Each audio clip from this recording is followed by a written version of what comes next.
કરણભાઈ ઠંડી તો જેવું કેવું ઠંડુ વાતાવરણ છે કા. આજો મને એક વાત યાદ આવી ગઈ. હાલતો આપણે ફુગા લેતા નહીં. હાલતો હાલો હાલો, આનું તો થઈ ગયું, આપણું ક્યારે થશે? ફુગ્ગા એ ખાલી 20 રૂપિયામાં ફુગ્ગા. ફુગા વાળો લાવતો ભાઈ ફુગો. એ ખાલી 10 રૂપિયા ભાઈ. આ તું આ ફુગાની વાત કરતો તો. તો ઘરે છોકરો બે દીદીયા વાત કરે છે, ફુગો ફુગો કરે છે એટલે લેવો તો. આ હું તો કઈક બીજે જ ફુગા સમય જોતો. તને શિયાળાની અસર લાગી લાગે. હાલ મારો ભાઈ.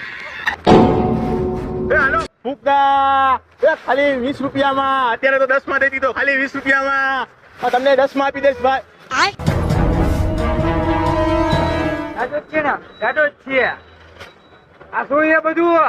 તું તો વિડીયો બનાવતો હતો ને, આ ફુગામાં ક્યાંથી આવી ગયો? તમારા લગ્ન થઈ ગયા? ના લગ્ન કરી લ્યો ને પછી મારા પાસે આવજો.